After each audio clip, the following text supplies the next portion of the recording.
One, two, three. We don't welcome everybody to Mom and Dad Talk Show. Our favorite two people are Mom and Dad. Hey, Mom and Dad. How you doing? Hi, Sonny Boy. Well, good to see you all there. Hey, good to see you. Well, today we're going to talk about being valued.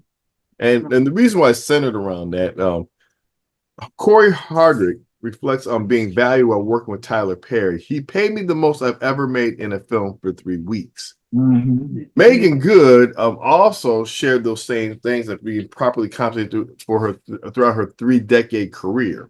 Mm-hmm. And when you look at this, the two things familiar that these are Black actors that Hollywood takes advantage of, and they just underpay them because they can, and for the work that you do. Mm-hmm. And you know, when you look at society, a lot of Blacks are underpaid for the same works our counterparts make and everything else. And when you do fight for that, they think something's wrong, or they try to overwork you. And part of it is slavery. And when you look at it, even when you're on the job and you're kicking, but you have to know that you're doing it yourself, because you're not going to hear the praise a lot of times from your boss or from these different environments. But explain the importance of being valued and why that's important. Mm-hmm. What are your thoughts, Mom and Dad? Well, I believe that that is really a racial thing Mm-hmm. that is in our society. Whenever you show up and you're a Black person, you're automatically tagged as being less valued. smart, Mm-hmm.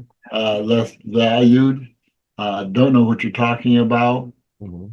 and have no credibility. Mm-hmm. And I think that, Todd, you've gone through that before too. Yeah. Really something. That's why I sent you that calendar about the people, Black history, Mm-hmm. for years, like Banneker. Mm-hmm. Here's a man that he laid out Washington, D.C. Mm-hmm. only because the original architect of the Washington, D.C. quit. Mm-hmm. And he was an understudy, and they had no choice. No.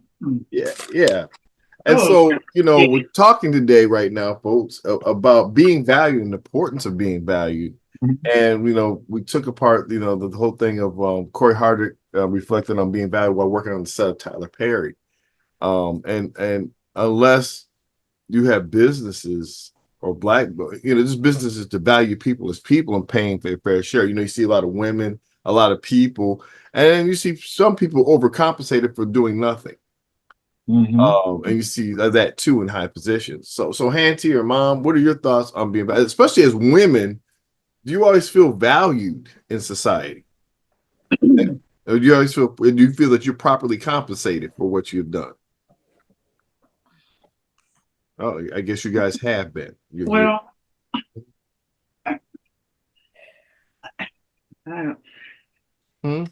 People value. I don't look at myself as being undervalued of where my position that I worked for 34 years. I'll put it that way. Mm-hmm.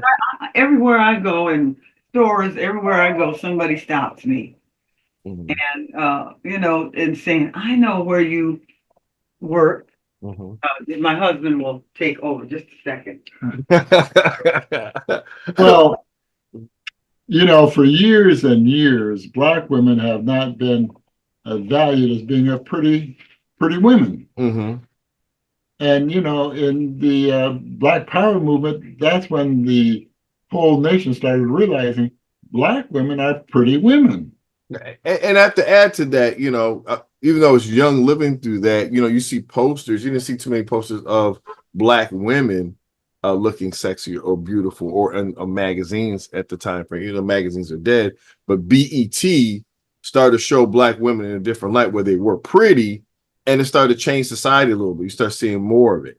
Even though some of it was over sexualized and stuff like that, the fact that it is a Black woman being a sex symbol was not prominent, especially in the 50s and 60s. And in the 70s, it was just beginning, but you only had a couple Black women, 3 Black women. And even to this day, you're still limited in the number of different shades and people like that and opportunities you have. Hantie, did you ever always feel valued working? What are your thoughts, Hantie? Well, I was thinking of that, and um, me, I always have a little different concept. I have a little different Mm-hmm. curve to it, and and because I believe that the Lord orders my steps, Mm-hmm. I don't personally feel under undervalued, or even though I'm considered in the Fortune 500 Mm-hmm. underpaid. Mm-hmm. But for right now, if if I'm doing the Lord's work, I'm not underpaid. And let's talk about that. Let's say if you got paid the equal amount that you should be properly compensated. Um, and I think a lot of times we relegate ourselves as well. At least they got something to do whatever, and I'm good with it. And that's the problem. We get by, um, You- where we don't maximize our potential self-worth of what we're worth. I remember for me when someone pulled me aside and said, Todd, you're actually worth XYZ. And it right. was one of my friends that said, I'm getting paid this and you're doing just as much. You should be compensated and should ask more. For the first time in my career, thanks to my friend Mark Cotton, God rest his soul, I actually asked for that and I got it. And I was like, wow. But then I realized, I'm valuable of what I bring to the table. You got to know what you are, because people will never know your worth because they want to take advantage of you, whether it's black, white, or whatever. But culturally here in America, it's taking advantage of people. And unfortunately, when you know what you bring to the table and what you command, or you have a group of people behind you, can ask for more based upon, look, I got this following, this is what you're going to pay me. And that's it. I remember when I moved out of Omaha and they were calling me and they were offering me lowballing. I said, look, dude, I'm making more money. I'm not even looking to go back there. So don't even try to call me. And they're like, well, Todd, Mr. Hunt, what are you making? And I told them what I was making at the time. They're like, well, we can't make this. And that's my point. You can't make that. I'm used to making that kind of money. Mm-hmm. Well, the cost of living here. Now, I was gone for a year or so, but it's like, look, dude, I'm doing well. And what you're paying me is not what I'm supposed to be worth. I know you're paying people out there more than that, and that's what I'm asking for. And if you can't do that, well, thank you for offering me a job. If I were unemployed, I'd probably look at it, but I'm doing all right. Yes, So let's separate that a little bit to the difference in working for the work, which is what I do. But I've worked. To explain to our audience here real quick, she works for a faith-based group. Just to let you know, nonprofit, so working for the Lord, nonprofit, working for the Lord. All right. So let's just lay that out. Okay. There. Yes, okay. Yeah. So there is a big difference in self-satisfaction and to be where you are and others that are in the Fortune 500, if you please. They're not going to advertise that as Fortune 500, I'm sure, where you are, or I mean, people close to me. Yeah. When I was working for, when I took my first retirement. Well, let me go back to when I was working for a one girl office, and I was the one girl. Okay, and was I mean, he was looking to make money before he paid me money.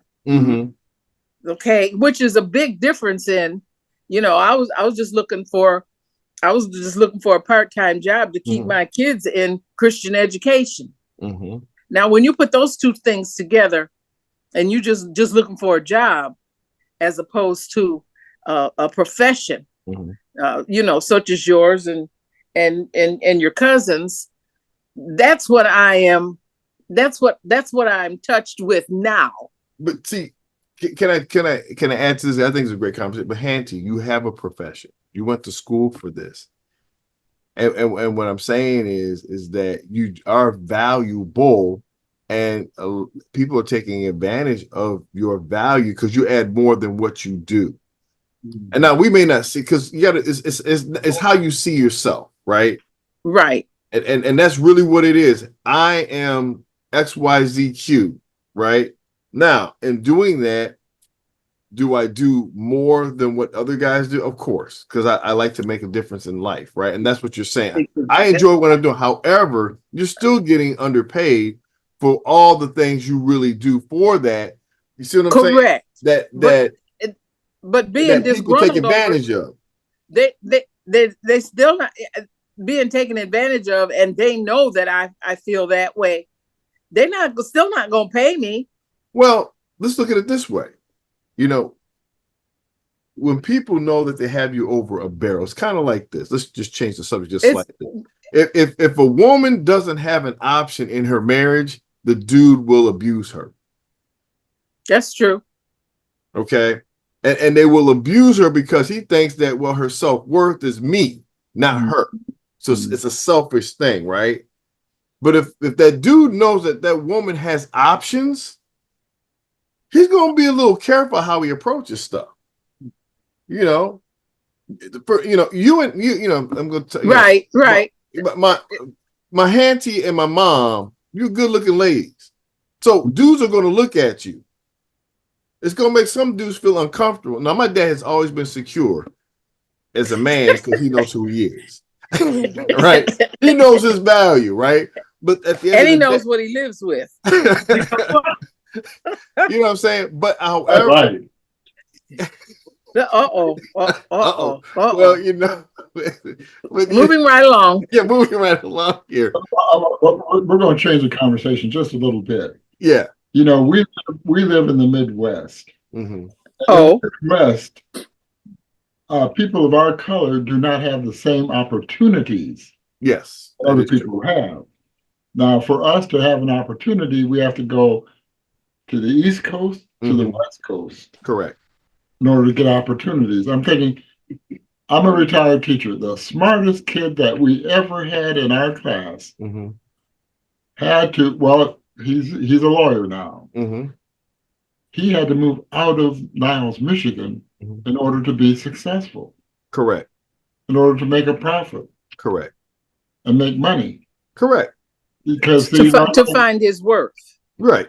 Right. Because in this area, we're stifled by our race. Yeah.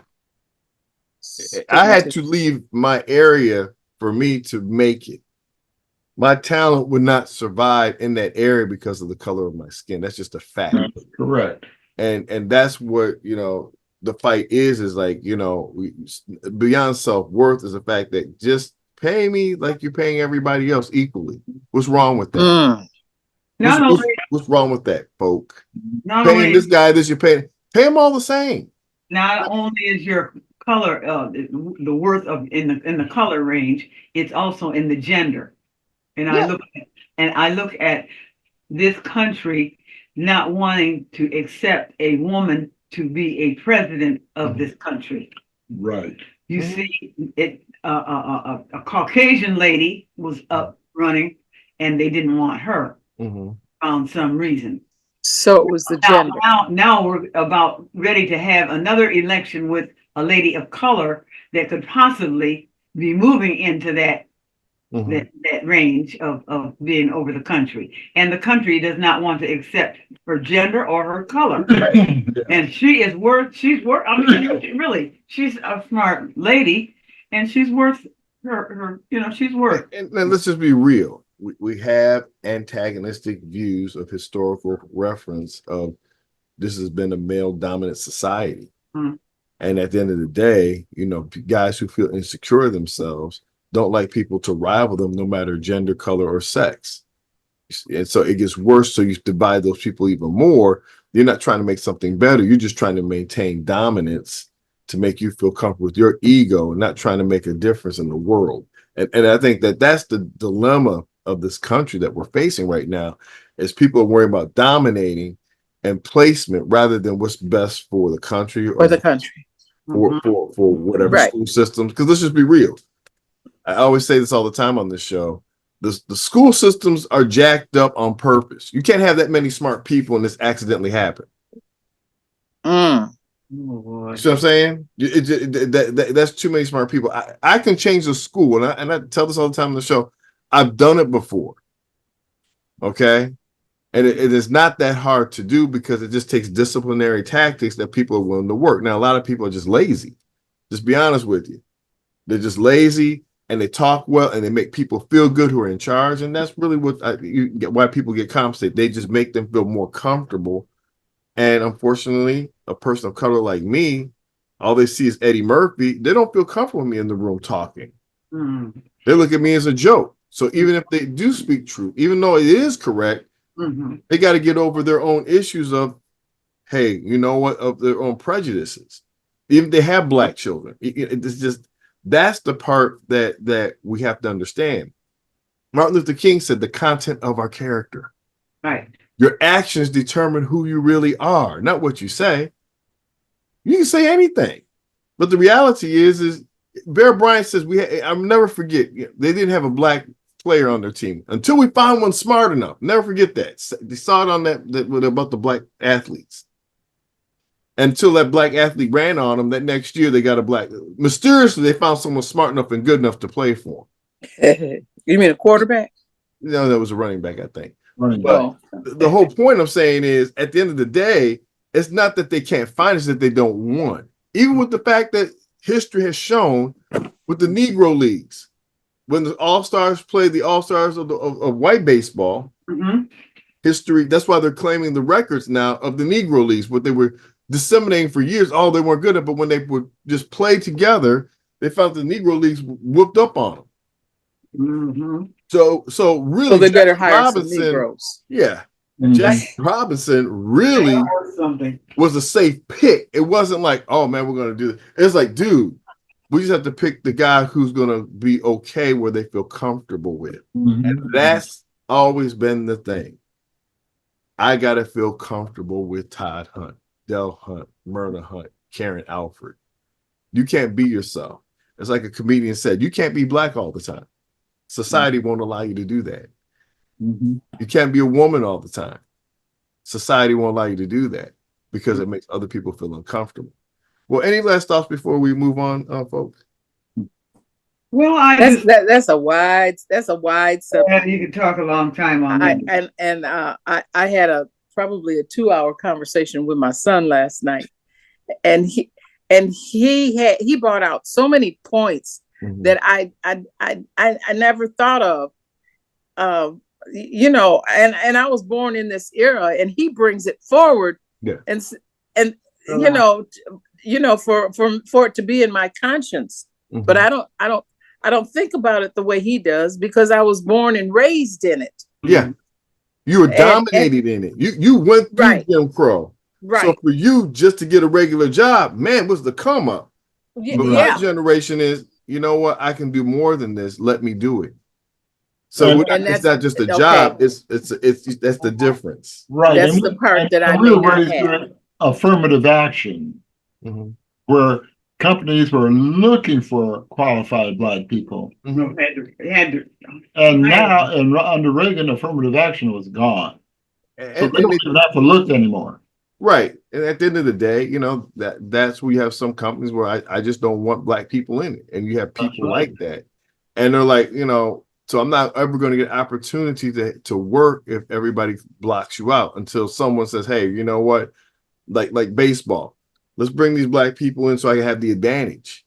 Then things will change. Well, then it takes somebody to make that's desperate enough. Yeah, I saw on the news where in the United States there are 1,000 billionaires. And I would like to get online and find out how many of those billionaires are actually people of color. Mhm. And what do they do to make a difference in society Mhm. as a whole, not just Mm. one group or another, but like I said, I mean, we can talk all day on this, but I have to give it up to Tyler Perry this time that he's paying people properly and compensating them for their gifts and not trying to cheat their value. Right. Right. She don't know. But that's one out of how many? Oh yeah, I mean that's just one dude. You got all these other studios out there, and so hopefully more people start getting properly compensated, and we won't have this discussion long. Anyway, with that in mind, we'll see you next time on Mom and Dad Talks. Remember, there will be a better day. Bye. After a while. You're right.